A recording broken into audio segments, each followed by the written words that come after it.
Hey y'all, welcome back to Right at the Wire. Well, as part of our Breeders' Cup Division Series, today we're going to be looking at the Juvenile, the 2-year-old colts to be running on Friday. So let's take a look at it. So this is the Juvenile, 2-year-old colts, and they're going to run on a mile and a 16th at Santa Anita on Breeders' Cup Friday. And this is the field as we have it now, and of course it's not overly certain, but probably not going to change a whole lot, I wouldn't think. We don't have I don't believe we have multiple entries in different races, so this is pretty much what we're going to get. The first group we're going to look at are the ones that participated in the Champagne Stakes, and that would be Timberlake, Dancing Groom, General Partner, and Fierceness. So the first to look at is Timberlake, and, great connections, Brad Cox, Florent Giroux, and this one has been pretty impressive so far. The hopeful in particular, I thought he ran a really good second after just a suicidal pace on the front end, and he was still able to hang in there. So I think this one's got a lot of class, and we're going to be hearing from this one as we move forward towards the Derby. General Partner, Chad Brown, Claravich Stables, just lights out in New York. Not elsewhere, sometimes. So this one looks to have some pretty good potential. It got a second in the Champagne, so we'll see what happens as we move forward. Dancing Groom was kind of a wild card. Antonio Sano training, coming up from Florida, and got a pretty good third closing in. And we'll just see we'll see how this one moves forward. And then Fierceness, obviously, Rapoli Stables, Todd Pletcher, and Rod Ortiz, a lot of expectations, and really didn't live up to them in the Champagne Stakes, but it was in the mud, and we can't discount that. And this one looks to have a ton of speed, so we'll see how that progresses forward. But right now, let's just take a look at the Champagne Stakes and see how it shaked out. So this is the Champagne Stakes. It's run at a mile and one turn. Always important to note that, as opposed to the two-turn preps at Keeneland and elsewhere. And just for reference, Timberlake is in post number 3, General Partner in 4, Dancing Groom in 2, and then Fierceness in 6. 1 mile. Sweet Sadi J goes in. We are set for the start. And it was in the mud. Remember that too. And they're off. And everybody's away pretty well. For number 6, Fierceness. Fierceness, a little bit of a bobble there, and consequently wasn't able to get up to the lead, and you have to wonder if maybe this is a need-to-lead type, because really didn't carry on after that. And Gold Sweep is on the outside. We see Dancing Groom down at the rail. Down at the back. Timberlake. And Timberlake raiding off General Partner. 2 trailers, Air Cav and Dancing Groom. The opening quarter in the slop in 22 and 2/5 seconds. General Partner by 3/4 of a length. Sweet nice to see. J Look at the way second Dancing by a Groom half is moving length, along. That he's got plenty of horse there, just cantering. So that's a good sign. I never like to see them run open range at the back in particular. But just a little something there. Real quick on the front end too, and that definitely helped Dancing Groom, who's getting it going here. Now Fierceness. You see Fierceness trying to make a move. Outside of Gold Sweep, and down at the rail is Timberlake, who's coming on, and then El Grande O. Sweet Sadi J drops out of it, and they're moving for the quarter pole. It's certainly a big ass when we do a stakes race after Maiden for Fierceness, so maybe we can draw a line to this for a number of reasons. Tried to keep on pretty well, changed leads nicely. But you see, it's pretty much a 2-horse race at this point. Continues to battle on as they hit the furlong marker, and it is Timberlake in front. General Partner back running in second. Dancing Groom moves to third. Just a quick pace kind of ate up General Partner a little bit, but still, 2-horse race carried on well. But Timberlake, class of the field, no question about it. The mile in 1 minute, 35 and 4/5 seconds. So the next group of horses we're going to look at, Moose, Wind Me Up, and BU, all raced in the American Pharaoh Stakes out at Santa Anita. And of course, that's important because that's where the Breeders' Cup's going to be this year. So we want to see how they handle the track. Moose, clearly the class of the 3-year-old or 2-year-olds out in California.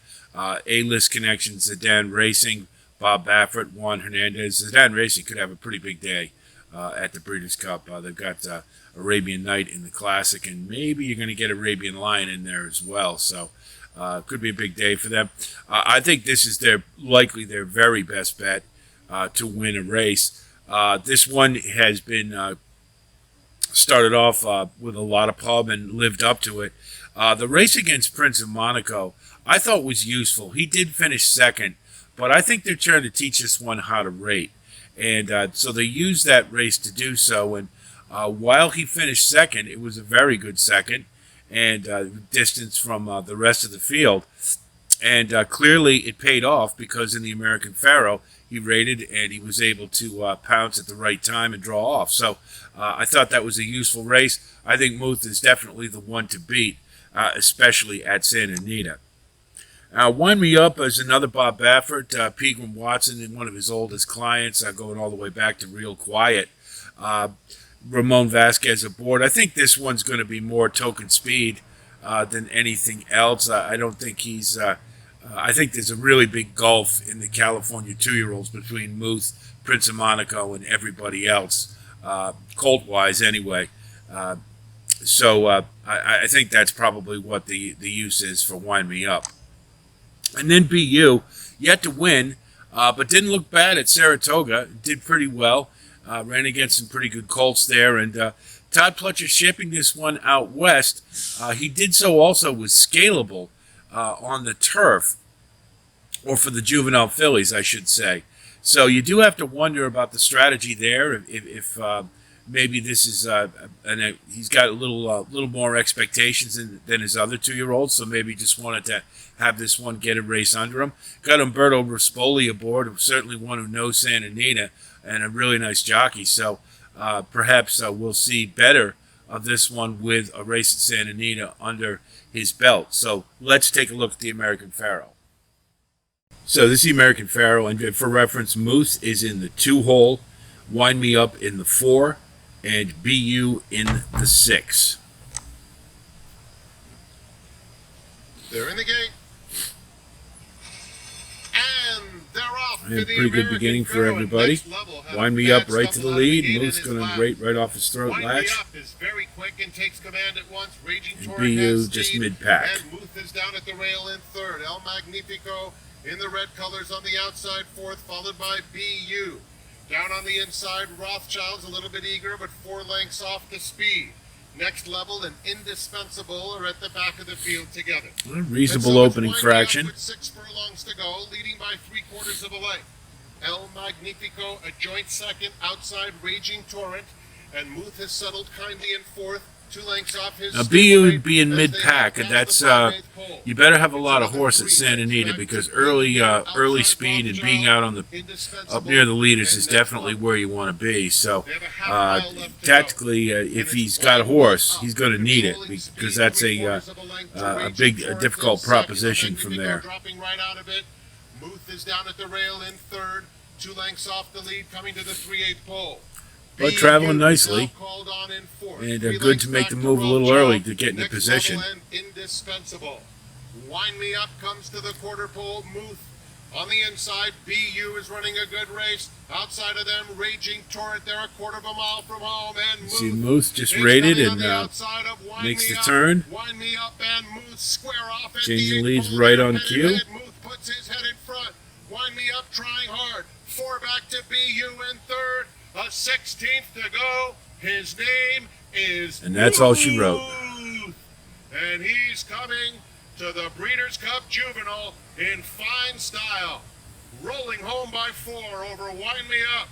BU was third. A note about the Raging time, Torrent that they've been a finished little quick at Santa Anita. The times have been fast, so not necessarily easy to compare to the other races in other parts of the country. But solid win for Muth for sure. Next year, we're going to talk about ran in the Breeders' Futurity at Keeneland, and they would be Locked and the Wine Steward. Locked is, I really like this horse. I think this one's still a little green, but showed just a ton of acceleration at Saratoga. I was really impressed with it, and then followed that up with a similar effort in the Breeders' Futurity. So I think this one is all systems go, and really like his chances. Coming from mid-pack may be a little bit of an issue at Santa Anita. Early runners tend to be have a better chance, But you've got a ton of horse here, and I can't. I think this one is equal to the task, and I like his chances. Second is the Wine Steward, and nice to see Mike Maker have a 2-year-old with some promise. This one really hasn't done anything wrong, and I really like the grit.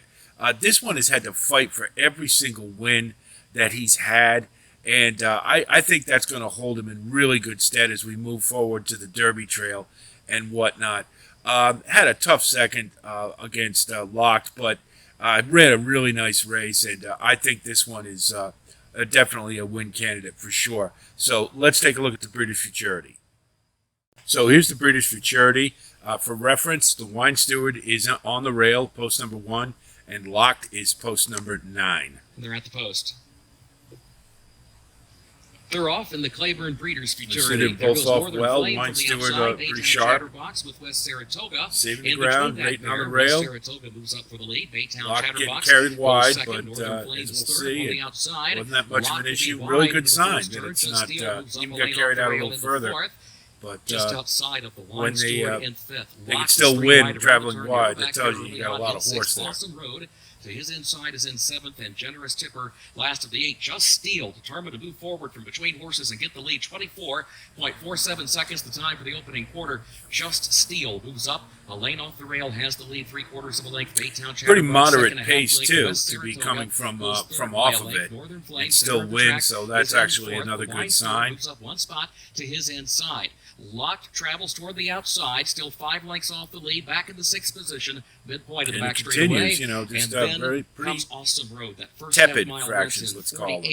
48.23 seconds. Generous Tipper Wine last Steward on the saving all the ground, and moves up the inside and challenges Just Steele. These two matching got a little bit of traffic there he's got to deal with. West Saratoga, and it's clear sailing for Locked on the outside. Is carefully trying to pick his way through traffic. Right through. A lane off the rail, now 2 lanes off the rail. Here comes Locked, swinging. Now it's his race to lose. It's just a question of who's good enough here. Locked moving up on the outside, and Northern Flame in between that pair. Top of the short stretch. Here is Locked racing by on the outside for the big lead. acceleration there, and is responding just to what the we inside. always love to see, a great duel. But look at the Wine Steward just The fighting Wine right Steward back. Responding to the challenge so far. And you can see the greenness of Locked. He's still, you know, the Wine Steward took a little bit extra to engage there, but both of them looking awful good coming into this race. Time was a little slow, but I think that the talent is obvious. Next, we'll look at Prince of Monaco, who's a 2-year-old out west, and another Bob Baffert charge. And this one hasn't done anything wrong. Undefeated, 3 for 3 with 327,000. Won the Del Mar Futurity last time. But here's the thing with Prince of Monaco. This is a nice horse for sure, but he is by Speightstown, not known for 2-turn dirt horses. He can get 2-turn horses on turf, but not necessarily on dirt. And I think it's a bit of a red flag to me that this one wasn't run in the American Pharaoh, and that he's training up to the Breeders' Cup, because he's going to have to get a lot of long works and gallops under this one in order for him to get 2 turns, in my opinion. But we'll take a look at the Del Mar Futurity and see what this one's all about. So here in the Del Mar Futurity, Prince of Monaco, you can see the odds 1-9, and he was all that, but he's in the 1 hole. Grade 1, Run Happy Del Mar Futurity, and away they go. Seems away just fine. Well. Along the inside, Prince of Monaco's quick into stride, being joined by Raging Torrent on the far side. Next level is try to shut him off, and Mirror Marty now pulling hard, and Mirror can Marty do that in the goes up 7 to be the furlong new race leader. on occasion. Rothschild in the blue You see the colours shoot right there, and Mary's Boy but he's Bolt right in only position 5 and lengths sitting off the chilly. lead. They head to the half-mile pole, and Mirror Marty now clears by a length. Prince of Monaco right there at the rail, and Raging Torrent in the purple. On the far side, Rothschild almost 3 in a line for second. And Marty ran a pretty big race. Bolt is now 5 lengths off the leader, and Next Level at the back. He might be one we can watch later if he pole, and continues to Marty progress. continues to lead a length and a half. Prince of Monaco now comes after him second. Raging Torrent has been asked to pick it up. Behind that comes Next Level. On the far side, Mary's Boy Bolt trying to make headway. Coming to the top of the lane now, and Mirror Marty leads a length and a half. Prince of Monaco now hooks off the rail and comes after him. These two have it to themselves with a quarter of a mile left to run. Right on cue. Mirror Marty on the inside, but Prince of Monaco still in cruise control, and Prince of Monaco takes the lead. Mirror Marty's tough, tries to battle back at him. He's got to get after him a little bit. That's a little bit of a surprise to me. Prince of Monaco took it. And Prince of Monaco and Flavion Pratt But solid win. But I think the distance is really the big question mark with Prince of Monaco. Clearly a talented horse. Noted is unique in that he's run on dirt and turf effectively in both. Got great connections, of course. Rapoli Stables, Todd Pletcher, Rod Ortiz. This one may run in the juvenile turf as well, but either way, I think this is a horse that maybe is a little bit under the radar. And we're going to take a look at the Bourbon Stakes because it is the last race he ran. It is on turf, but I think it gives us a pretty good idea of what this one's all about. And he did win the Sapling Stakes. And beat Dornoch, Mage's brother. So this one can run on dirt just as effectively. So let's take a look at it. So this is the Bourbon Stakes, and Noted is in the 6th hole. Are at the post. Big field. Always like to see a horse who can run well in a big field. And they're good off preparation. in the Castle and Key Bourbon Stakes. There's Noted for the early Sorry, lead. it was in the Fortune 5 Seller hole. is there. Apologize. Between that pair. Nomos moves up from the center of the course along with Double Your Money. Fortune Seller now moves up, has the lead. Nomos will go second. Noted back toward the inside is traveling in third against the rail into the first turn. Vote No is fourth alongside that one. Double Your Money. Saving ground. Moves up a couple of Rating. spots from the 5th position as they swing around that first turn. First World War out toward the center of the course, moves up into the 6th position, will be caught about 5 wide at the exit of the turn. Palm Tree is shuffled back toward the inside in 7th. Depiction travels between horses 8th, Coin Miner 9th, Talk Talk is racing in 10th. And then Gorilla Trek, who is next to last, and Can Group is last of the 12 as they make their way up the backstretch in the Castle and Key Bourbon. Back up front, Fortune Seller has the lead against the rail, only by a half length. Double Your Money, second by a length. First World War picks them up third, but has to go wide over to the far turn. Noted is fourth, right behind the leader, down toward the inside. And he's just waiting for room. He's in really good position, saving all the ground. Nomos between horses. Palm Tree against the rail is still 7 from the front. It is Fortune Seller, Double Your Money, First World War, Vote No to the center of the course from 4th, quarter mile to go. Noted in behind horses, and then a little bit of Nomos, traffic who has there, to go but he out gets with shifts Coin out Miner toward the nicely. center of the course. Noted will join them on the outside. Gorilla Trek trying to run from last to the center of the course. Up front, though, it is Double Your Money with a narrow lead. Slow Double to Your engage Money, here, a little First slow to World get War, going, and now he's Vote moving. No. Noted is coming late. Here is Noted. Here is Can Group. Noted. Can Group at the wire. Head-bobbing Fully photo for the extended, win just missed. in the Castle and Key Bourbon. Either Can Group or Noted for the top spot. So now we'll look at the international transplants who are potential contenders. Cuban Thunder is owned by Ammo Racing, and that's a top outfit internationally. Adrian Murray does have some other horses in this coming for the Breeders' Cup, so this one could very likely just be along for the ride. I wasn't able to find a replay of the Star Appeal Stakes, but if we look at the pedigree here, we'll see it's fairly speed heavy. Profitable was more of a sprinter. You do get a little stamina from Invincible Spirit, but if you look at the dosage profile, it's pretty attuned to speed, and you can say the same for the Conduit Mare profile below. This one looks like 2 turns might not necessarily be what this one wants, but if he does come over, we'll see how he trains. Ikoro Neo is from the Japanese, and of course you can't underestimate them. Hideyuki Mora usually doesn't bring him unless there's something there. This one has yet to break the maiden, so this would be a really big ask to be competitive in this field. Looking at the pedigree, you see he's by Bernardini, so 2 turns shouldn't be an issue. And down below in the Conduit Mare profile, you will see that the mare is a little more attuned to stamina, so the distance shouldn't be an issue. The question will be if he's good enough, and looks a little questionable at this point. So if we look at our top prospects, Muth, I think, given the home advantage and the connections, the way this one's run, I think is the one to beat. The 2-year-olds in California don't look terribly good this year. He won pretty handily. So you have to wonder about the competition level, but just on form and the way this one's running, I think he has to be considered a top prospect. Timberlake is really like this horse. The Champagne was a solid win, albeit in the mud and around one turn, but that Hopeful Stake still sticks in my mind. Was able to get a really good second off a suicidal pace, and I think that showed a lot of class. And I think this one, trained by Brad Cox, should be dangerous in here. Locked, I really like this horse. I think the sky's the limit. The longer the distance, the better he's going to like it. He's proven himself already around 2 turns with a nice win in the British Futurity. I do wonder about coming from off the pace at Santa Anita. That is a bit of an issue, and he's still a little green, but there's obviously a ton of talent here, and I think he's a prime player. The Wine Steward didn't back off from a fight, as he hasn't in any of his races. Really like the grit this one's shown, and being up off the leaders, I think he may get first jump on some of the others, and I think is a very worthy win candidate here. Fierceness, I'm going to draw a line through the Champagne Stakes. It was in the mud, and he didn't bobble at the break. With a better break, he should be up amongst the leaders, and there's a ton of talent here.